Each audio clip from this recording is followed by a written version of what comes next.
Hello everyone, welcome to your world of mine. Show me yours and I'll show you mine. And today we have beautiful Gina here, all the way from Vancouver. And Gina, I don't know, I just want to take a few moments to be with you before we even start to explore different things and to sense into the moment. So welcome first of all. Thank you. And thank you for joining us in this way today. My pleasure.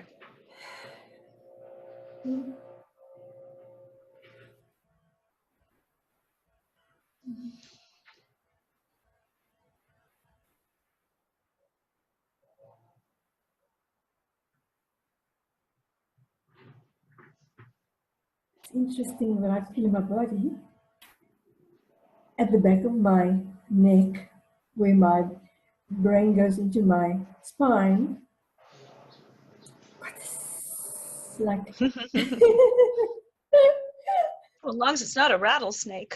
No, it's just my way of my body's sensing into what's happening between me and you.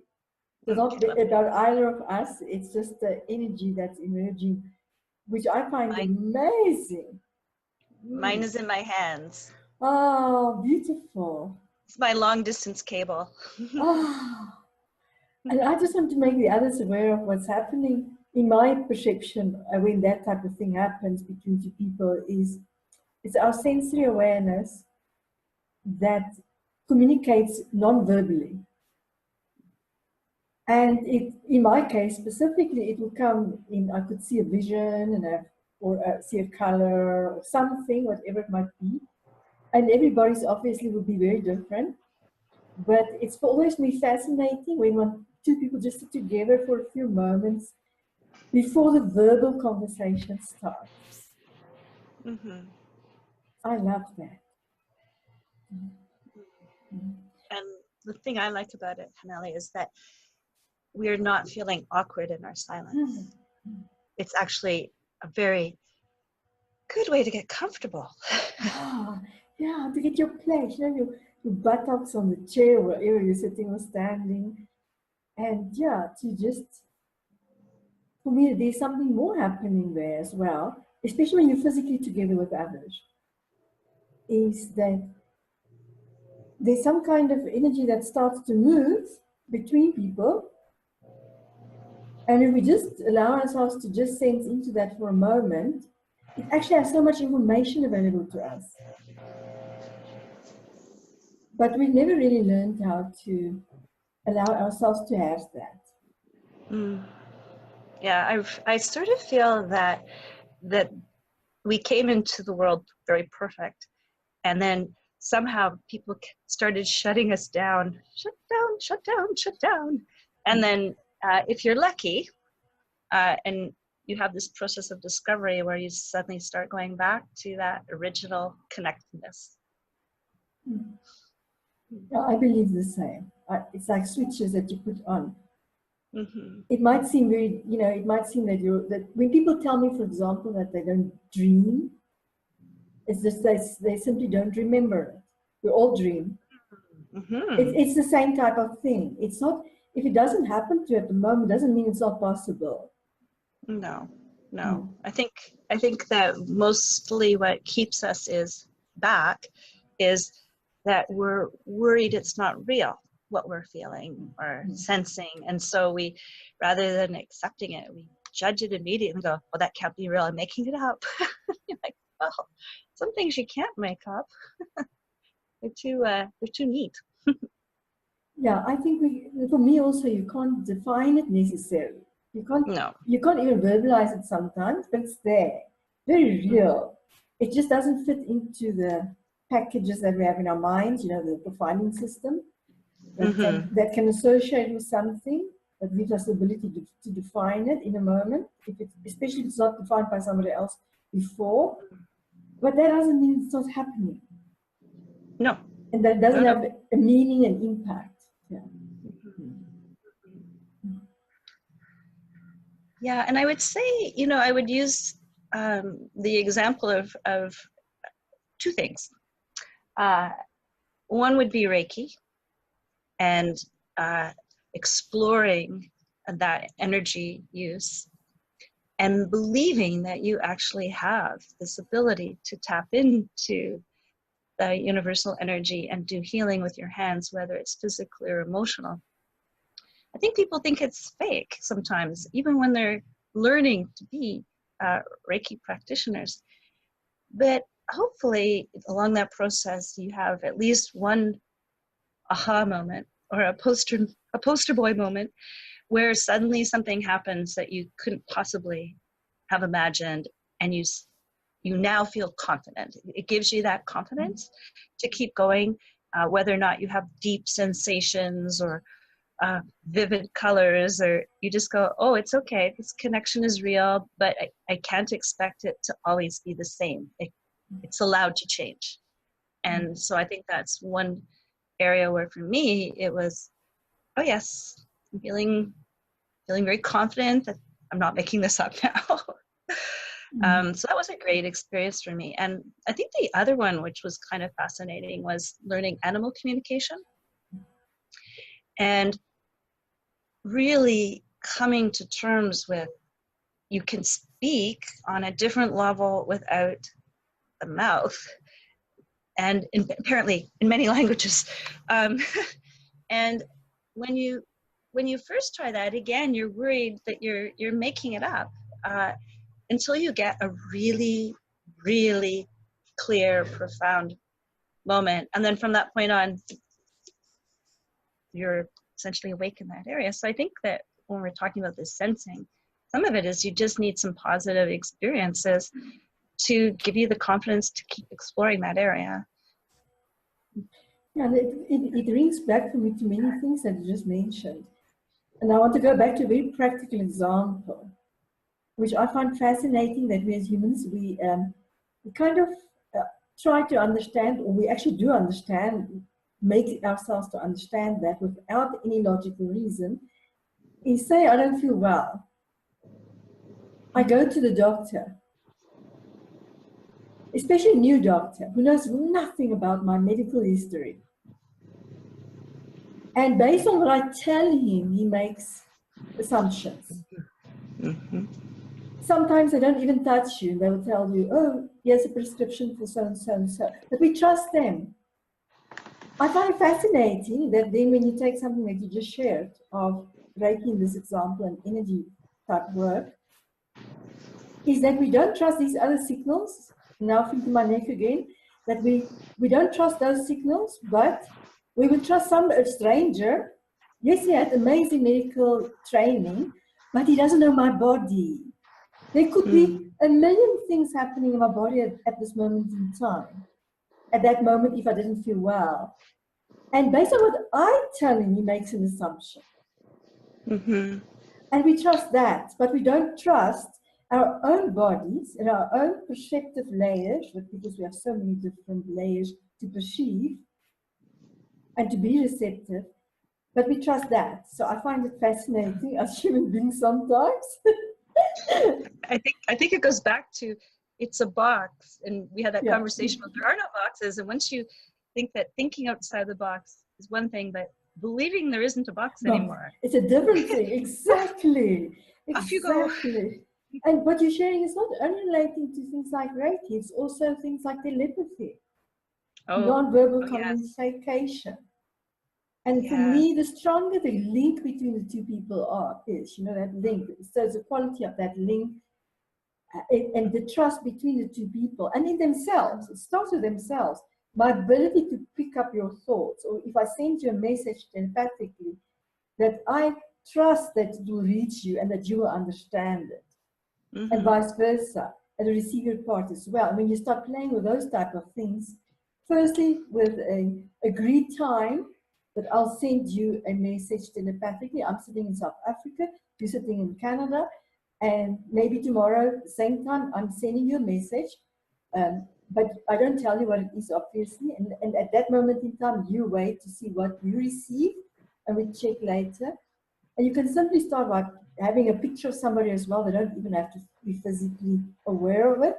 But there's very interesting little processes where we can actually strengthen our telepathic communication as well, which is also non-verbal in the sense we don't speak it. We think it, but we don't speak it. Yes, and I would say that my husband and I are an excellent example of that, because we have a little joke that we use, and we call it being in tune.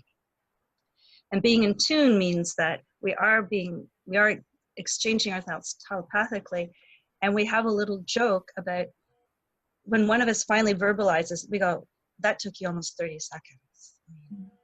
You're slow." And then so we joke about it because it's very open. And the other thing is, we sometimes joke, "Oh, we actually have to try and verbalize this now? Like, oh, will it go as well?" Yeah, So I think we're all whisperers. You know, you spoke about the animal part. We are human whisperers as well.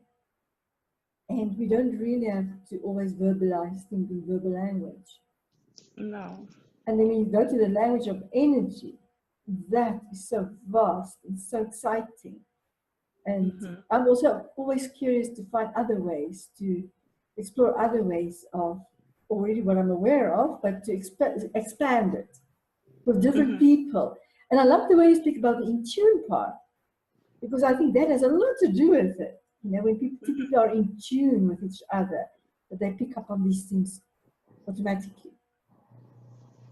And part of it also, even with strangers, if you've ever noticed yourself noticing other people, and let's say you're sitting in a cafe and you're just sort of observing someone, they can feel you observing, because all of a sudden they've caught your eye when they weren't watching you.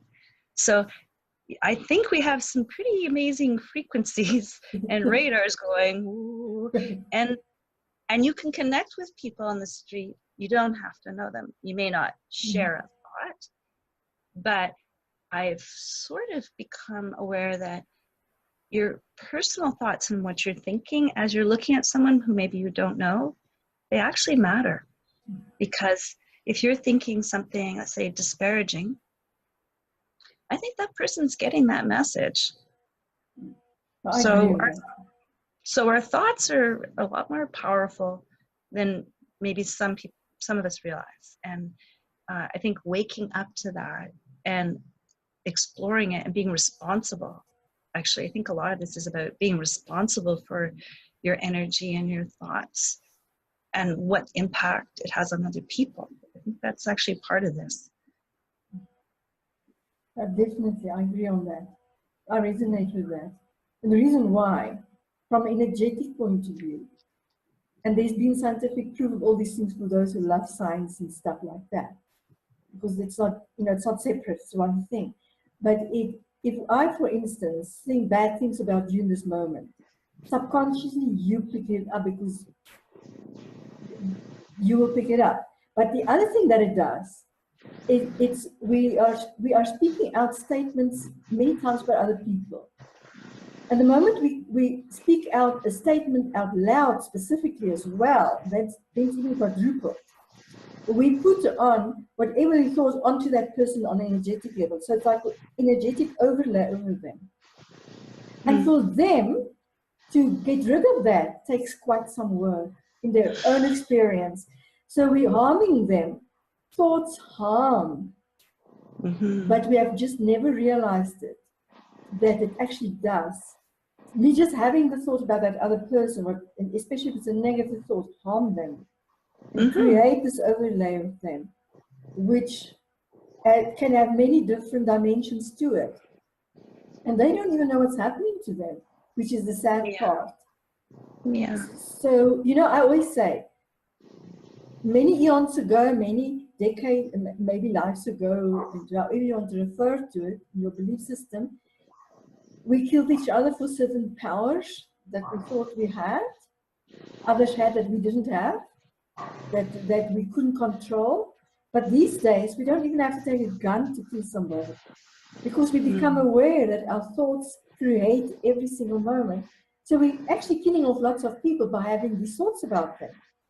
And I'm now talking about on another level, but it does affect their well-being. And I think that links back to what you mentioned about responsibility. So Mm-hmm. it's becoming aware of what am I thinking in this moment and why, and not judging it, but just becoming, we call it attentive noticing. Just notice. And then the more we notice it, the more we realize what am I doing, we can change the behavior. We can choose Mm-hmm. another thought. Or ask ourselves, why am I thinking this about this person? And, is it stereotyping? What is it? Yes, and I think that as we do that, one of the things that I've learned to do, I'm not perfect at it, is that when I'm looking at someone who's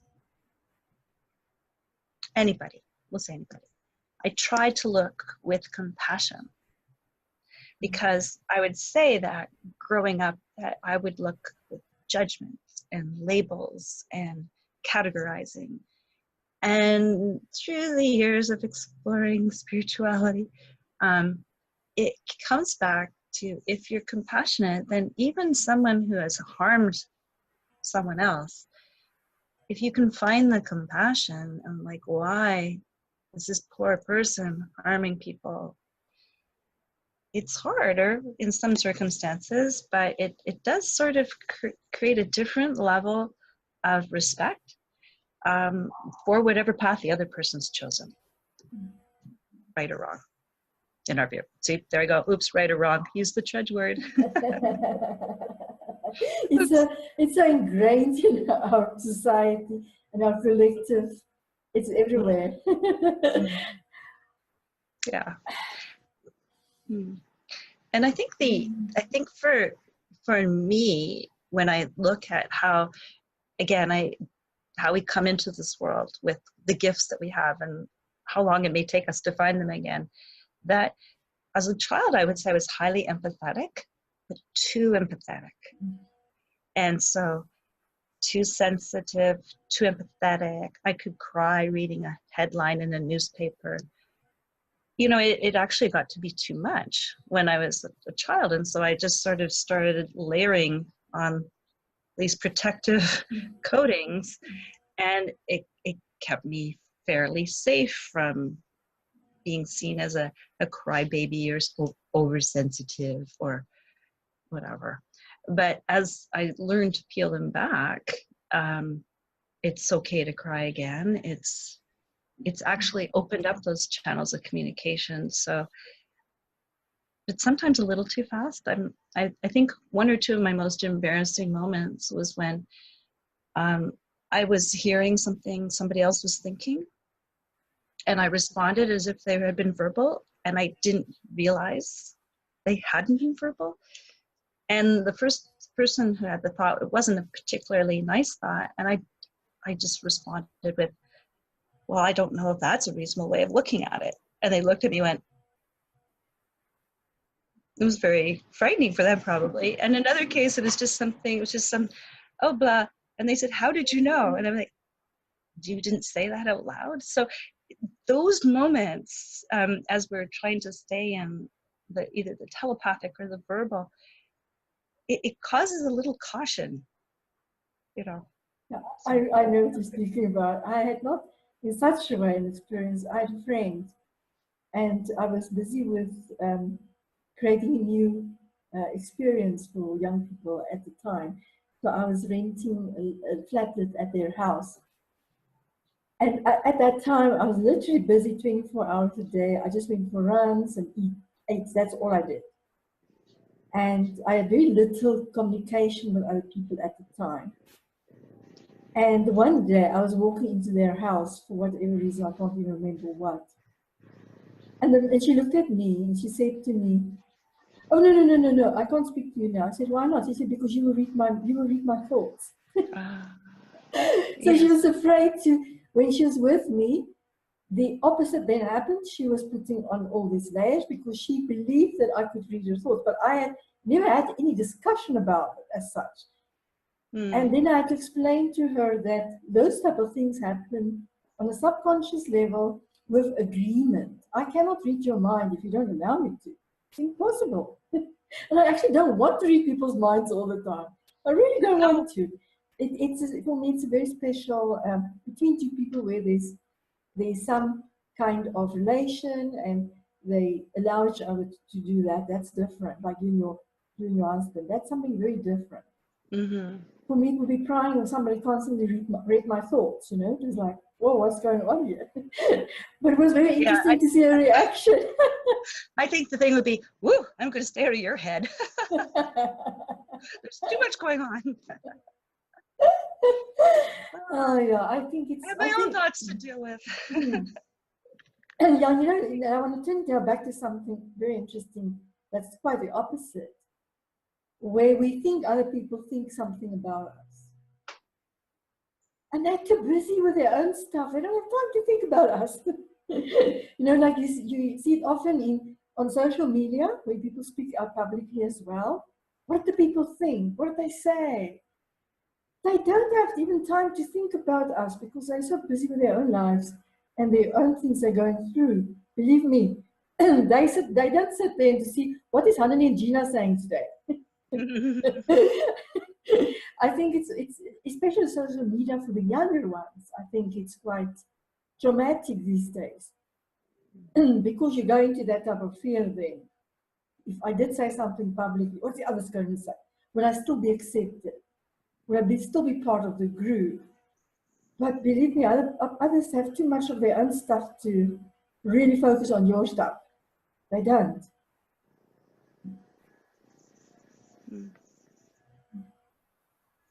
Yeah, I think it's a little solipsistic to think that people are that interested in everything going on in your head. And as you know, but as you used your example with the doctor, there's so much that there is actually it would be very challenging to communicate all of your thoughts in such a comprehensive way that took into account your whole life history, all your experiences, all your visions.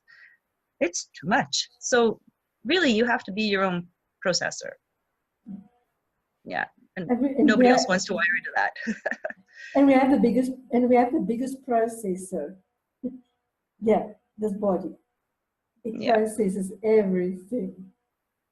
And the wonderful part is we have a choice when we become aware of what we are thinking, or which thoughts we want to, keep as part of our experience, and which ones we actually want to replace with something else, or just make space for something new to come into. Mm-hmm.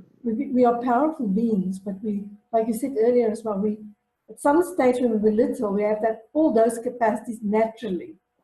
Just watch children playing in the park as well.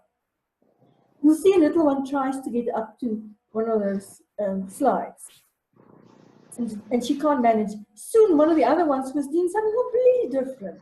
They didn't even see her run across to come and help her. That's the telepathic thing going on there, because they were not looking at her to see that she's struggling. They suddenly just turn around if you watch them, and they come and help this little one. That's another level of communication going on, because that little one wasn't looking at this one. So how is that impossible? It must be the things that we are speaking about now that's happening on the subconscious level. Mm-hmm. And I mean, many people have had this type of discussion with me before. Wouldn't it be dangerous if everybody could read our thoughts, because then they can manipulate us? But again, we have the power to say, to block it off, or to say, no, I don't allow other people to pry on my thoughts. But there's the other side to it. We won't be able to lie to each other, cheat, anything like that, because everybody could read each other's thoughts. So it's a bit of a dance. I think creating that relationship, and I've had people say the same thing to me. Oh, can you read my mind? I'm like, no, not without permission, thanks. And it is interesting how, like, other things that you'll notice is how groups can move together, even just physically move together and create a rhythm and find a common space. And I did with one of my clients, we actually did some of that sort of relationship building, if you can imagine doing that when you're trying to install an IT project. We actually did this thing where we moved our hands and checked out how closely we could follow the other person without saying, okay, let's go to the right. And this playful. And I think play somehow comes into here because, as you've mentioned, play in a playground. Play can sometimes have a few less rules and maybe some softer rules. And so as we play with the soft edges, I think that's where you can get a lot of trust, confidence, and sense that we are really quite connected, because otherwise this wouldn't be working, and it is. Yeah. I love the blindfolding as well. That you just sit with somebody that you meet for the first, you're in a group of people, you're going there the first time, so you know nobody. And you're blindfolded, and each person comes in front of you. And you just feel into them and sense into them with whatever sense, whatever your capability, your sensibilities that are awakened, whatever those are. And just begin to feel, and then like this, and then if you now take the hands thing to that level, is when someone's sitting in front of you blindfolded, both of you are blindfolded, so it's not only the one. And you bring your hands closer to each other, not that they touch, you just start feeling their warmth. It's these little things that makes us then be able to stimulate those abilities. And it's playful. It's not, oh, I have to do this thing now and figure out this other person. And it's not about that. It's a dance of consciousness and a dance of energy between two people. And in the business environment, I love it to to do such interesting things with people. But you simplify it, like you say, in you shared your experience. But also to notice something else, the synchronistic effort, especially in a group environment where you have to do things together, where it's work together, create together, whatever it is. In a real life scenario now, where if we play that game that we did as children like this, for coordinated effort, you need to be in rhythm with the other person. If the one is good quickly, the other one responds to slow. So it's all those, and it's all non-verbal type communication that when you start playing, but it's playful. But with children do it so easily and they do it perfectly. I think it's when we start to think that doesn't work out so well, when we start playing some stuff like that, especially with a strange person. And sometimes that even works better than somebody we know. But I think the thought processes block it.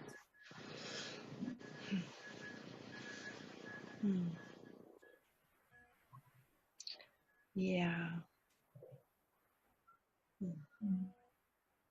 I'm thinking back to, it's funny because when I first entered formal consulting, I was also doing a shaman course. And as I was describing these things to a colleague of mine, he actually referred to this dabbling in various different areas as, you have a very different toolbox. So rather than a methodology, we have a toolbox, and we can draw on these tools differently for the situation, but also we can add tools to our toolbox so it can grow. And it's just sort of funny how these things can show up. In terms of confessions of a crazy lady who used to work for an IT company, one of the things that I found really tricky was, once I learned to read auras, that sometimes I would unintentionally find myself seeing everybody's aura in a room, not because I was being intrusive, but because we were all, as you said, focused on something. And it wasn't a negative thing. It was just like, oh God, everybody in the room has a purple cone head light on them. And and I'm trying to blink and shut my eyes. And I'm like, please stop this. But it was because, without any, permissions, we were all very interested in the same thing. And we were going with this concept. And I think in that passion of the moment, everybody's cones were quite lit up. But it was fascinating to me. And I thought, well, you really have to be careful because if there's a permission thing here. But maybe there was almost, in that case, not a verbal permission, but an energetic permission. But I certainly didn't have enough confidence to go ask anybody else if they'd seen their neighbor's cone head. It actually sounds like fun. It was fun. It was great. And I was actually a guest speaker at that, and it was when I went into the audience and then later that I saw this and went, oh my, how interesting. This could get really good. You know what you remind me now of, telling that story, is that also in my early consulting days in the 1990s, I had a boss and he used to tell us, I was going to Toastmasters at that time and stuff like that. And he used to tell us, no man, when you stand talking in front of a big group of people, just imagine them naked. And I know this has become a lot of people use it, but now I'm thinking, instead of worrying about looking at people who think they're naked when you are nervous, just chat in speaking to public, just learn how to read auras. Because then you will be able to see the state of being of each little one who's sitting there. And I would have to admit, from time to time, if their aura, I would say was revealed to me, because I don't think that I really was intruding. And if somebody suddenly lit up, I'm like, okay, so this person is sending me telepathically a visual communication to show me their intent. Okay, that actually was really helpful. But it wasn't like, oh, I see you're showing me your aura, are you okay with that? No, I think that on some level, permission was granted. Yeah, no, I resonate with that. I resonate with that.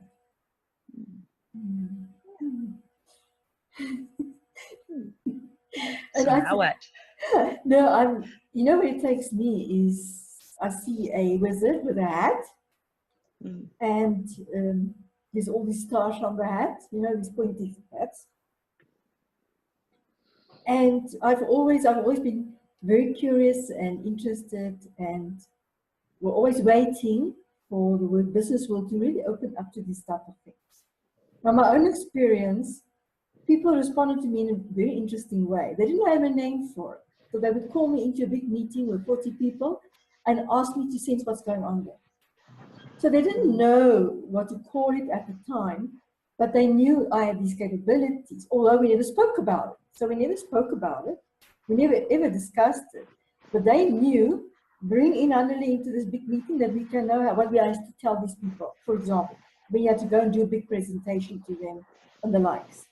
So in the beginning, they would call me in, and then they would say to me, you're like a tuning fork, go and check out what's going on there. How should we address these people? And then they come with their black suits and white shirts and ties, and they come in and do the thing.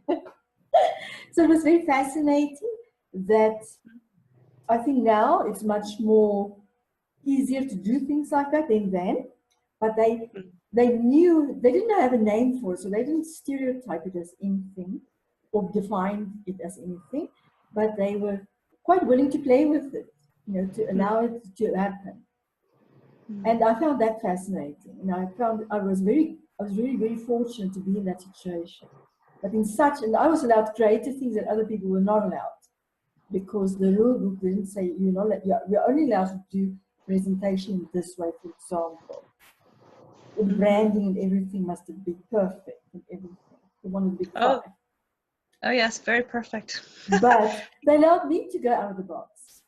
There was no box with me. So what I then realized and discovered from my own personal experience of almost 3 decades in that type of environment was that it was actually up to me, not the other people. It was how comfortable was I with my own abilities.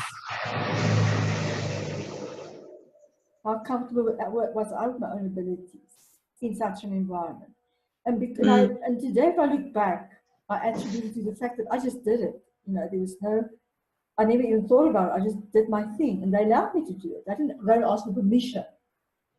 So I think there's a lot for us, from my own experience, to learn from such experiences, is that when we step up into all our true power, like we're born with these things, all of us, not only one or two people, everyone.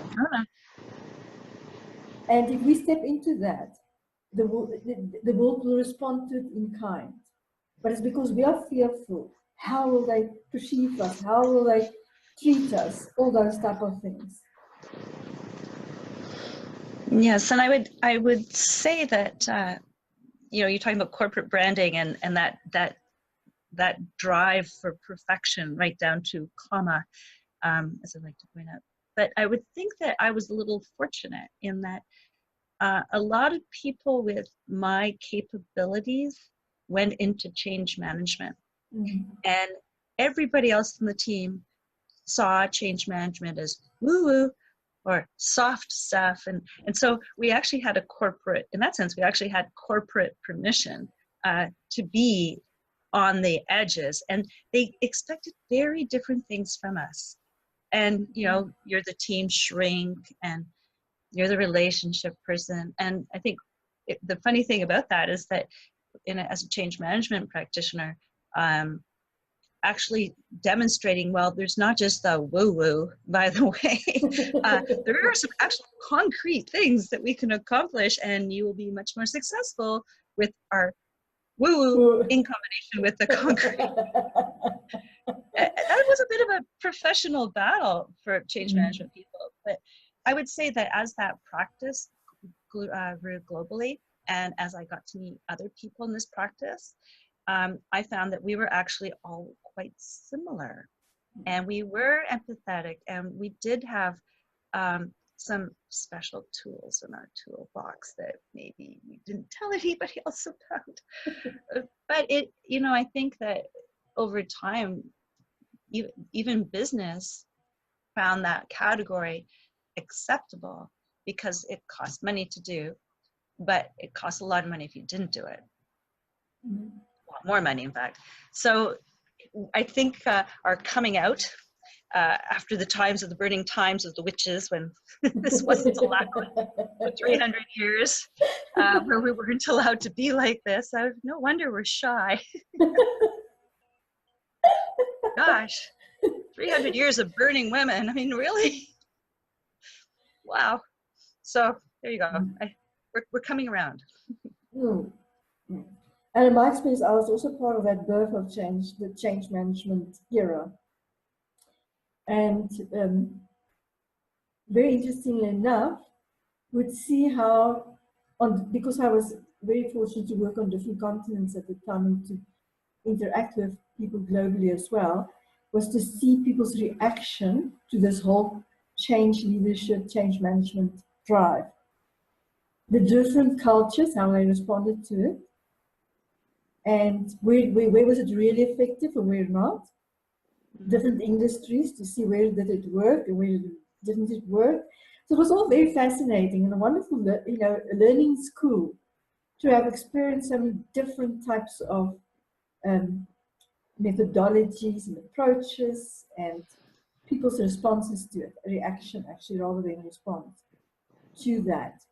And how certain people just went into fear. The moment you mentioned just the word change, fear immediately, which I have my own ideas about. But it was wonderful to grow up in that type of environment and to see the effects. And I don't know about you, but with us, the first budget that was always cut was training and change management, especially change management. And when people wanted to start saving costs, cutting costs and saving money on a project, first thing to go, and then the project goes into haywire, for example. But it was very interesting to see, you know, how it evolved through time to where we are now, because it's very different now. It's very different. And I personally, I was always very curious about this thing like best business practices. And we had all sorts of very interesting methodologies. I wouldn't call it the toolbox, methodologies. And it was such mental constructs very difficult to actually implement it physically, that people really get it and understand it, and moreover, that they actually buy into it. So the amount of mental intelligence that was used at that time didn't really, for me, it didn't really have any impact. Although it was most beautifully thought through at the time, But I'm glad that we're moving to different times where people don't get so caught up in those type of things. Just to give you an example, living in South Africa at the time was very interesting from a business perspective, and then working for one of the big five. It was very interesting because our environment is completely different from our colleagues in the US, for example, or in Europe. And then you want to take the same solution, Prince, and you want to come and dump it here on the client. It's not going to work. You're going to get 10 times more change management that you need to get it workable here. Not because our people are bad or stupid or anything. It's just a very different environment. And I always found that when people start speaking about best versus practices, and even here, clients wouldn't want to do something if it wasn't the best practice somewhere else, Always looking for somewhere else. But I think now with the internet and technology, it's blown it all open. So I'm really quite excited that we can now self-learn, self-discover for ourselves. And then to go to the next level of the actual experience, not to read just about something, but to go and do it, that you can experience it yourself. Because the toolbox me and you were talking about earlier, for me, has only real significance in our lives through experience. It's also not something you can read about on the internet. If you tell me about Reiki, and I had no idea what Reiki was about, I go and Google Reiki, I'll get a mental picture of it, but what is it? How does it work? So when you spoke about, the hands-on healing, dance healing and things like that, it would make no sense for me because I haven't had the experience. And yet, when we look at, let's go back to change management and these sort of things. I think in some ways, change management practitioners were shaping the world to prepare it for collaboration and to look at cultural differences and to be able to blend those and make things that were ingrained behaviors, like the culture, it's either taught or caught, right? So these sort of things, I think that in a lot of ways that people who went into that work were raising consciousness, particularly in business. And it created ways for people to be more successful together because it was done differently. And that's when, I sort of found as people like project managers who are highly task oriented, thankfully, wanted to be rounding out a little bit of their skill set into this change management world because it actually got things done.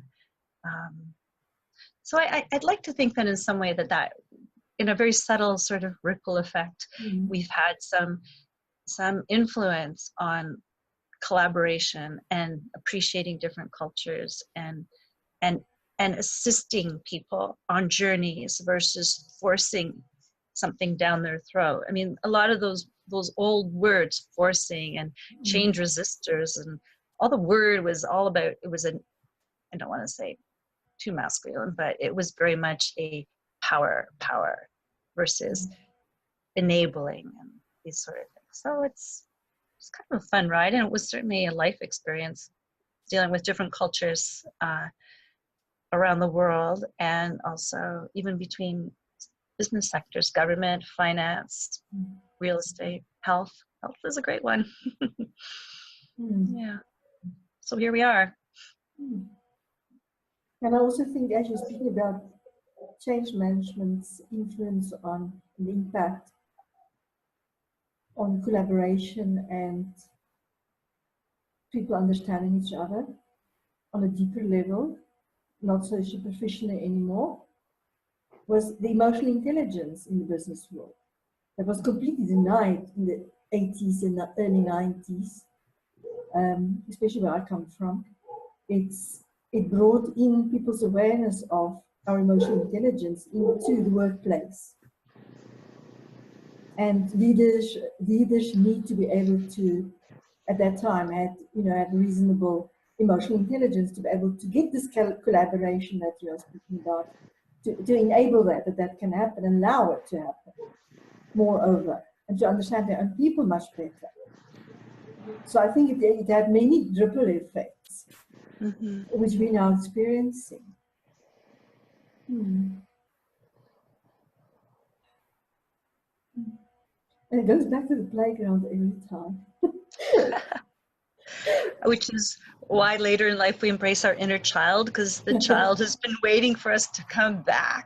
Come back and play. We did something very interesting a few years ago. You remind me of that now with this conversation. It's so funny that I think about that now. I had this most beautiful client that we were really friends as well at the time.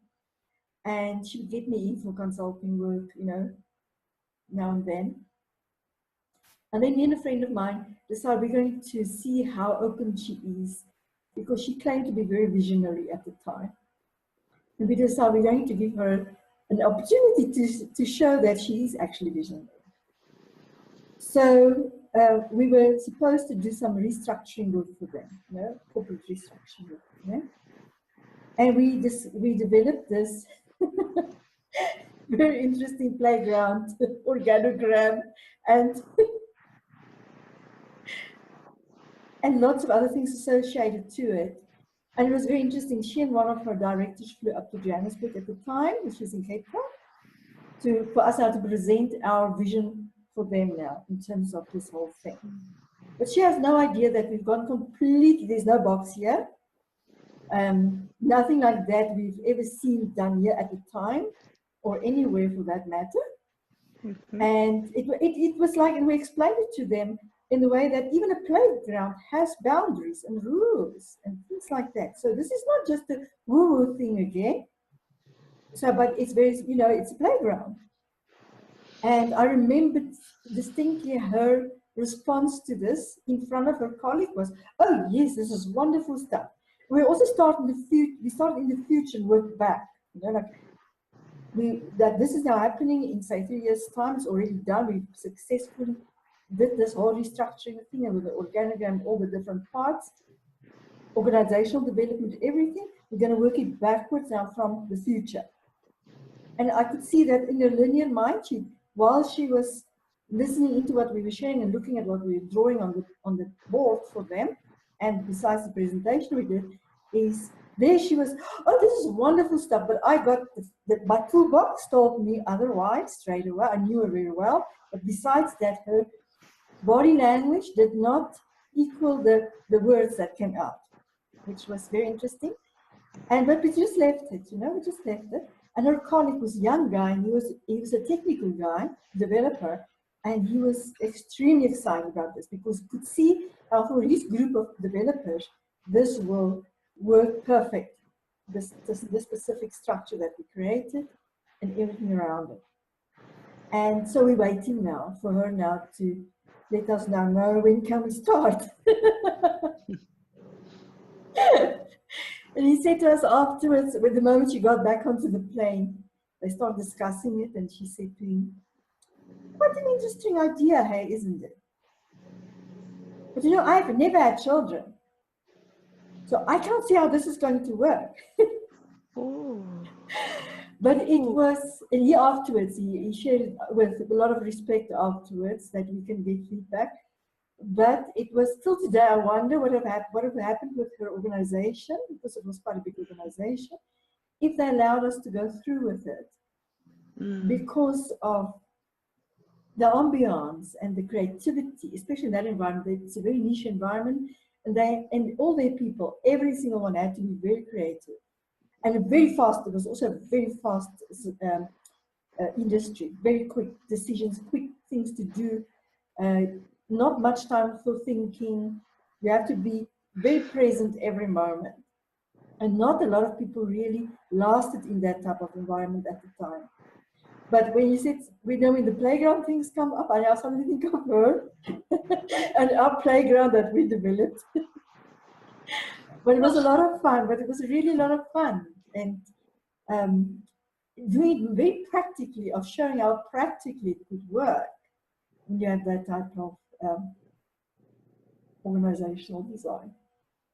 Well, and you know, it took us to, in a lot of respects, where we are now in terms of design thinking, in that we've made it about a persona that we made up. I mean, surely she's, even if you haven't had a child, you can play make-believe. So let's make believe we have this client. What does this client do? We take a client on a board game, essentially.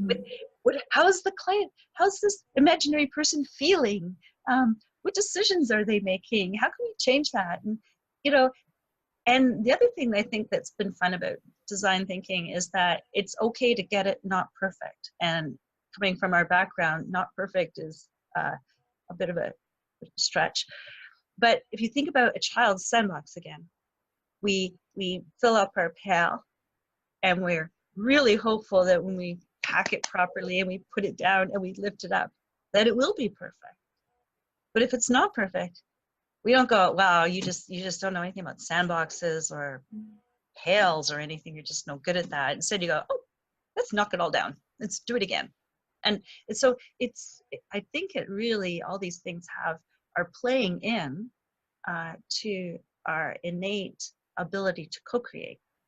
So whether you're an architect or, I mean, we know architects are highly creative, or a developer. I mean, everybody has a skill, and this co-creation, whether it's in a business world or in your neighborhood or you and I, we're just sort of in this co-creating thing. It's so interesting you bring up design thinking. I was just yesterday thinking of design thinking came up in one of my podcasts before. And I don't know why, yesterday I was just thinking about this beautiful gentleman who I had this podcast with when design thinking came up. And I was thinking about inviting him to share with him a different view on design thinking. It's not so much a view, it's an experience of embodied design thinking, which for me is something very different than the typical design thinking you get out there in the world. Because it's for me with the embodied design thinking that we get the opportunity to feel what it feels like. And not just thinking it up. It's like, but it's not, you now triggered it, because what you explained was for me embodied design thinking. When you go into that role and you are that person and put on their thinking hat and their, their scenario, which takes it for me to a different level than people sitting around beautiful tables and creating amazing things, but who's testing it out? Who's really being it? To see the impact thereof.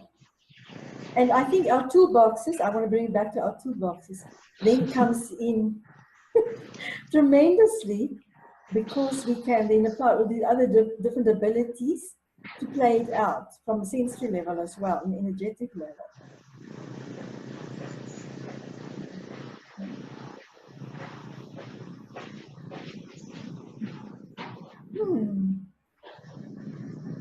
I don't know with you, but for me, there's this drumming thing on the line tonight, which I find fascinating. I don't know if you can hear it. Can you hear it on your side as well?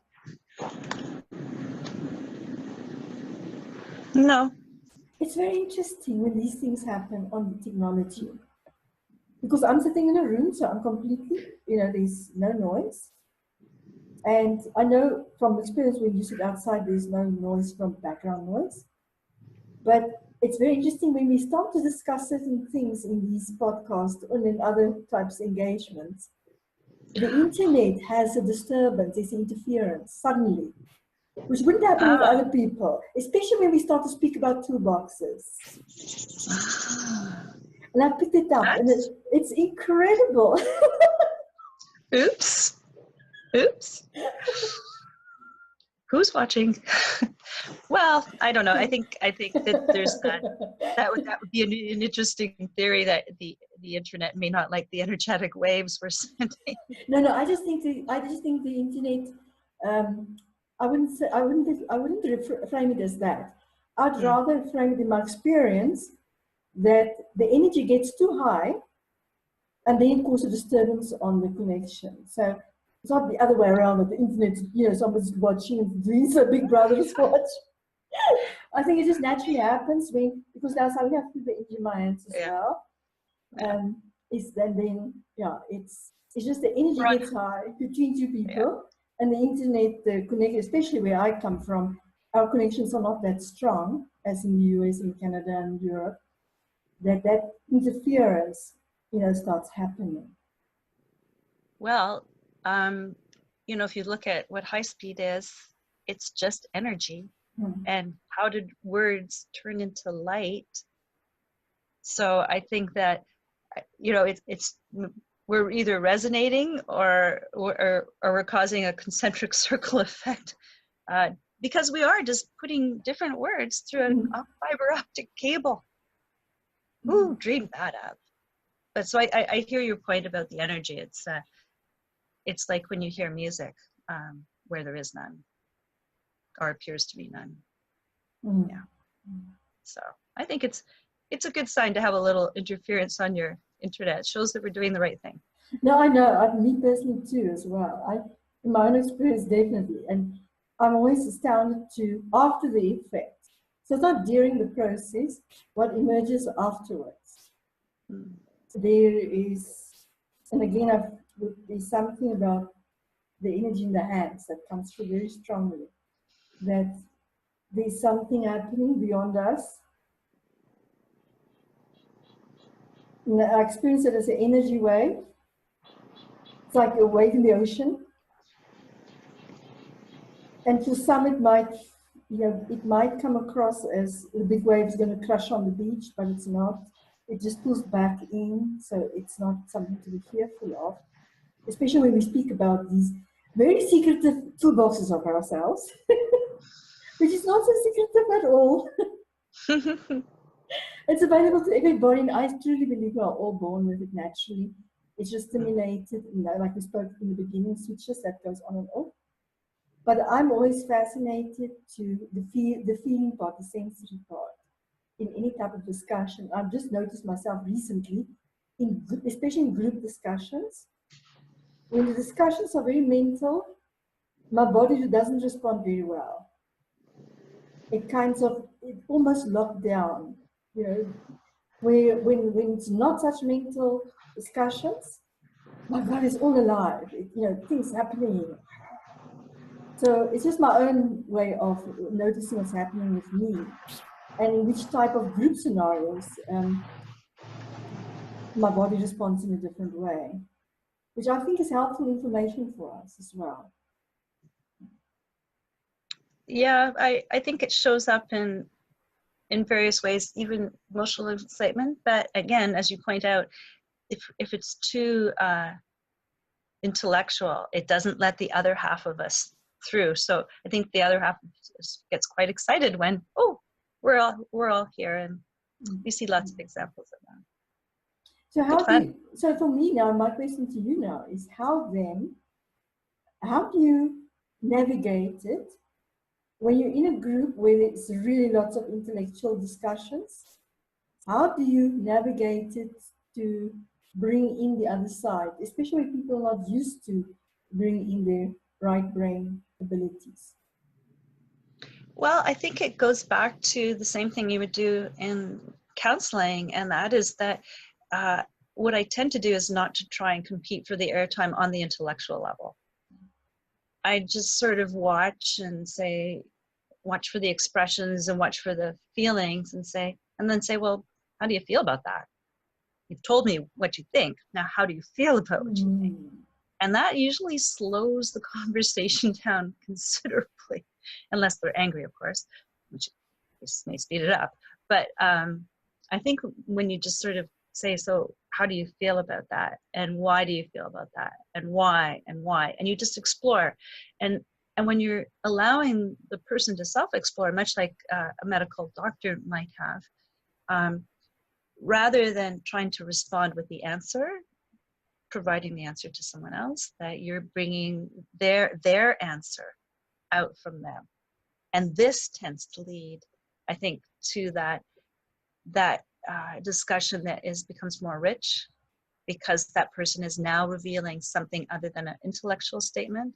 They're revealing that whole package, the beautiful fabric that took them to that statement, which is based on experience and past and feelings and fears and hopes and love and creativity and all those great things. So I think that's just, you just slow it down a bit. I love what It you does say. speed it up. I love what you share, especially the part of the asking, how do you feel about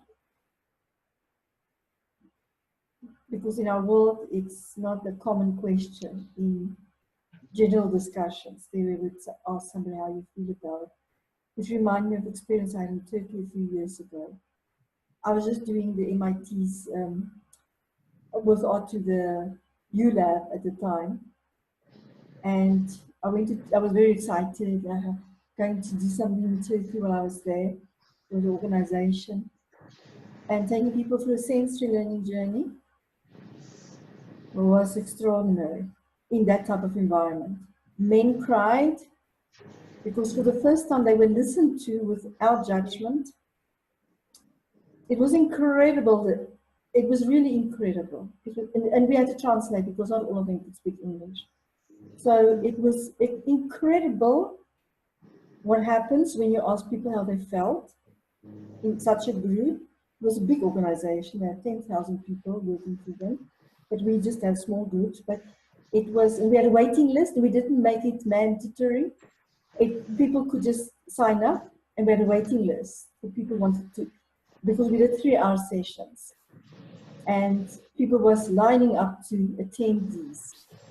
And the interesting part is, on an energetic level, how it worked. We, in the invitation to them, we didn't even give a lot of information. So it was not this, you're going to get this and this and this and this out of the session, that's why you should come, and we're a waiting list. But the most incredible part was to allow people to speak about their feelings in their personal lives, not related to business at all. And if they wanted to, they could. But it was incredible for them to be heard, but to be allowed to share how they feel. It was incredible. For me, it was like a complete, life-changing for myself as well, to see how people responded to it.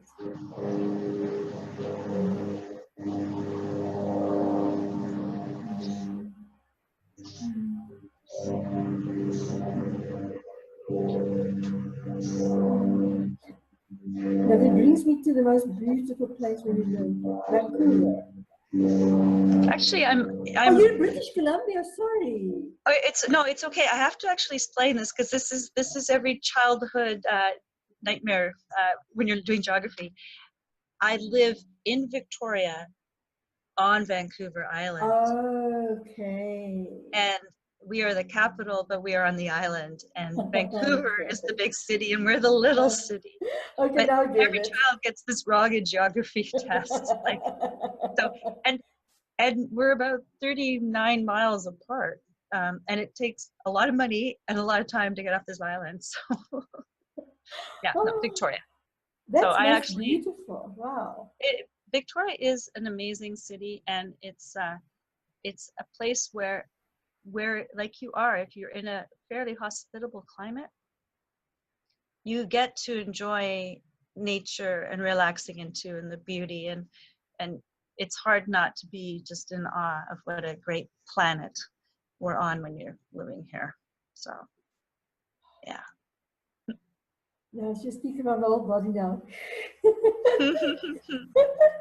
It's pretty amazing. We had because we've got the some residual smoke, the moon rises, which have this week been, of course, full moon, have been spectacular, like what we would call a harvest moon. And so, you have to stop everything and just sit and watch the moon rise. It's amazing. So when exactly have we forgotten to do things like that? I'm just always curious. When did humans forgot to do that? To have that type of relationship with nature. And like you said, just to take a moment, that's such a beautiful experience. And it's interesting you spoke about the harvest moon. In my creative process this morning, I wrote down the word harvest. So I wonder how that's going to turn up today. I turned up a little early, late at night. What a combination. Okay.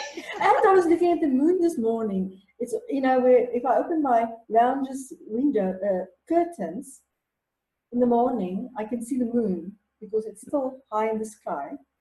Mm-hmm. I do wake up very early.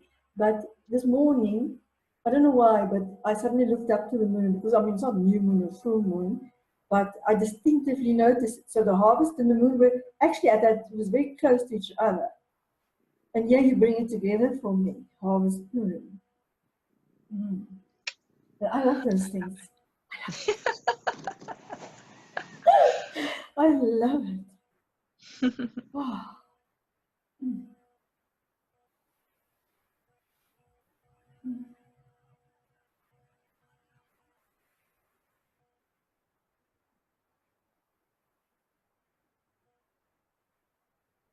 There's so much energy moving in my body now.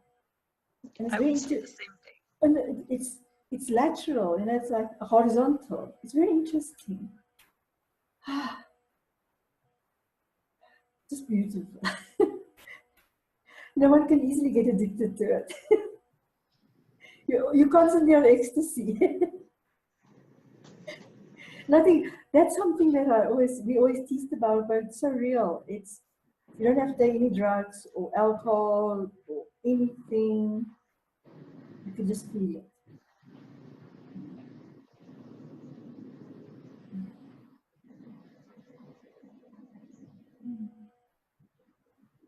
Now, I'm curious if you have a special message for our young ones who came more recently. Well, you know, it's, as you said, it's, where are we going? So I would say that my message, it may not seem in tune with what we're doing, but I would say that you should, as a younger person, try to not let a box come too far into your world, that the inner gifts that you either have currently or that you're going to acquire or are going to remember, make room for those gifts and watch how you can use them, and realize that we are here on a very, hopefully, long journey, and that these gifts keep coming and experiences keep coming, and it just gets better with time. It gets better with time. Oh, most beautiful. It does indeed. And the beautiful part is that it's there already. It's just like you said, this is switched on. And if somebody tries to switch it off, don't allow it. For whatever reason, it's not cool to be switched off. It's cool to be switched on. Yeah. Yeah. Are you curious about our toolboxes? I think both Gina and myself would be very, very delighted to share what our toolboxes are about, if you care to explore that in your own ways. But Gina has lots in her toolbox, and we're going to share all our information afterwards. And I'd like to invite you to be curious about what we spoke about today, for example, firstly, and then go to the next level. Go and experiment with it yourself. We are sometimes afraid of things because we not experience it ourselves. And it's in that moment when we realize it's so natural, it's so effortless. And things, all the stuff we spoke about is effortless, actually. It doesn't take energy, it doesn't make us tired. It's just natural, like breathing. We're doing it every day. It's part of your toolbox. So, Gina, thank you so much for spending this time with me today in this way. And the interesting things that came up, I never even envisaged that we'd speak about business. And here we go back to our toolboxes then. But it's still here now, just in different ways as well. And thank you. It was most wonderful. Thank you. Well, so my toolbox, it changed a little in that one of the things I realized was that while I'd helped people professionally, even on a personal level, with change in their work environment, what people seem to have lost was the ability to deal with change in their personal life. And I don't mean things like, oh, getting married or moving, although that's part of what this is, but that life has got a little complex, and we have part of our world is in paper, and some of it's in technology, some of it's in the cloud. Whoever thought of that? People actually think it's in the cloud, which is kind of funny. It's not a real cloud.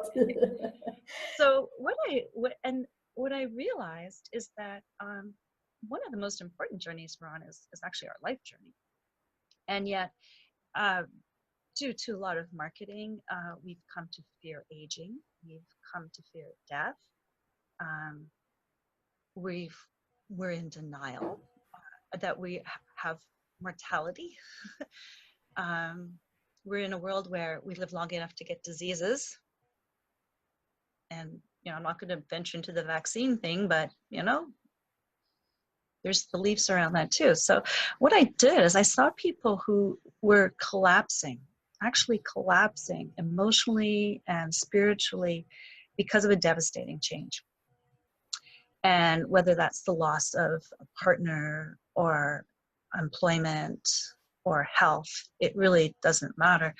So now what I do is my toolbox is designed to help people manage change in their life, both the sort of change that happens because you plan it, and sort of stuff you don't plan, and then that really disruptive thing that nobody anticipated, that we read about in the papers all the time, that we think will never happen to us. So my business is called Personal Passage Planning.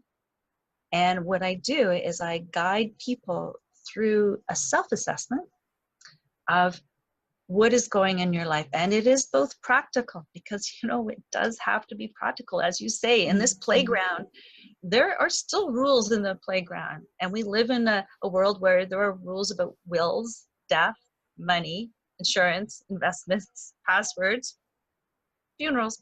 So it's a different type of business, but I can say that part of it is like help people put that structure in place. So that methodology is there to provide a framework so they can better manage change.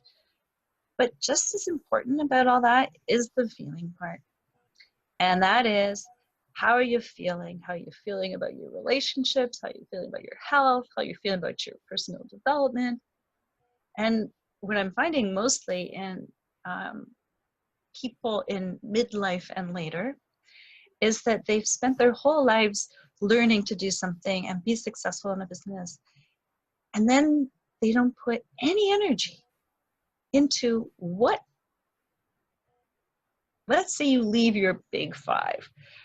Doesn't mean you stop working, doesn't mean you stop contributing to society, but people have rarely thought about what they're going to do and putting as much energy into that next 30 years or that next half as they did going to school and university and becoming an intern and all that. So part of my quest is to try and wake people up. Hello, there's more to life. In fact, there's a heck of a lot more. So let's get the basics in place, and then let's go explore life. So in fact, what you're sharing with us today is you're a cab.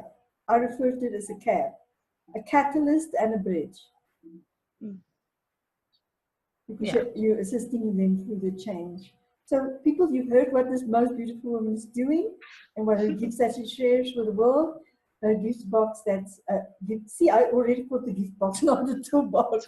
It is a gift box. No, but it is a gift box. Yeah, It's a it is gift a gift box. box It's a gift box.